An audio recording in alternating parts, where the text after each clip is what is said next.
Pernikahan itu adalah sebuah ibadah.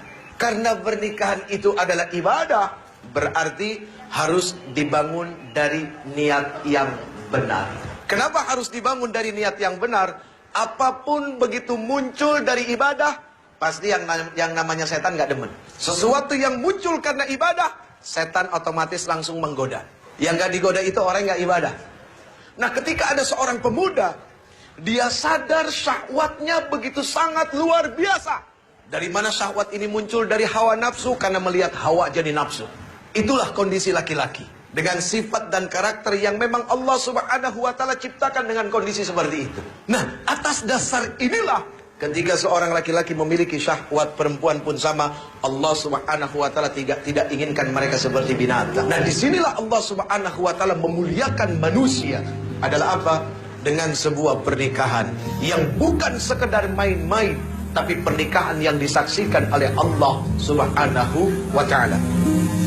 Di dalam hati ini hanya satu nama yang Ketika lo datang ke rumah orang tua, lalu kemudian meminta, itu bukan hanya sekedar meminta, tapi meminta yang bertanggung jawab.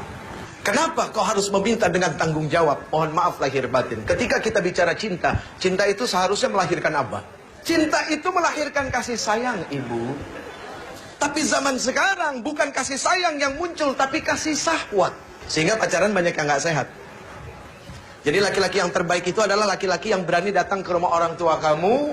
Dia pasang wajahnya baik-baik dengan orang tuanya. Lalu dia ngomong, ayahanda, bapak, om, saya suka sama anak om. Saya gak kepengen lama-lama, saya pengen ibadah. Kalau saya cuma pacaran itu bukan ibadah. Saya pengen ibadah. Tapi maaf ya, beginilah saya apa adanya. Terus buat orang tua, jangan sungkan-sungkan nerima menantu yang pengangguran, bu. Karena hidup itu bukan dilihat yang sekarang. Apa yang kita lihat sekarang belum jadi jaminan. Itu yang paling penting. Bahwasanya manusia tidak bisa dilihat pada hari itu. Allah yang punya hak untuk merubah manusia. Jadi kalau kita melihat manusia pada saat dia datang, dia meminta anak kita, dia pengangguran, ditolak, picik pandangan orang tua. Mohon maaf lahir batin. Karena hanya melihat hari itu. Berarti seperti tidak punya Allah, bahwa hidup yang akan datang itu milik Allah. Kita punya kewajiban mensupport anak kita, memberikan semangat buat mereka, bahwa hidup kamu tidak dilihat dari yang sekarang. Sekarang kamu boleh bahagia dengan orang tua kamu karena orang tua kamu kaya. Tapi besok kalau orang tua kamu dicabut nyawanya, itu harta bukan harta kamu. Kalaupun engkau punya, itu bukan milik kamu. Kamu tidak menikmati mencarinya. Kamu hanya menikmati nikmat warisannya, tidak lebih daripada itu.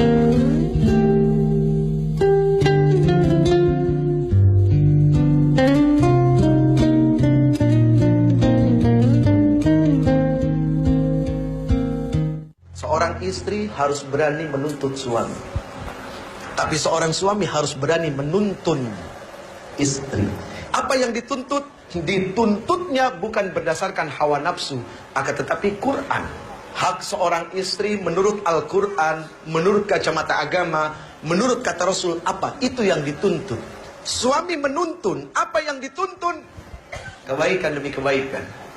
Yang pertama, cintailah dia yang bisa mendatangkan kecintaan kepada Allah Subhanahu wa ta'ala. Selesai. Kalau kamu bisa mencintai orang yang membuat kamu bisa semakin cinta kepada Allah, itulah yang akan baik buat kamu. Ketika kamu berada di tangan yang soleh, sesalah apapun kamu tidak akan dizalimi.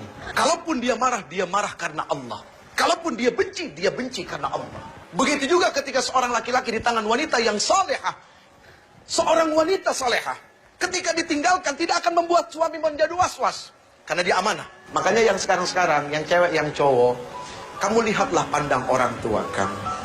Kalau memang sudah cukup tua dan kamu melihat syahwat kamu juga sudah sangat luar biasa dengan pacar kamu, bismillah nikah. Bahagiakan mata orang tua kamu dengan pernikahan. Apa kamu gak kepengen disaksikan sama orang tua kamu? Apa kamu gak kepengen orang tua kamu meneteskan air mata melihat kamu bahagia? detik waktu terus berjalan, berhias gelap dan terang, suka dan duka.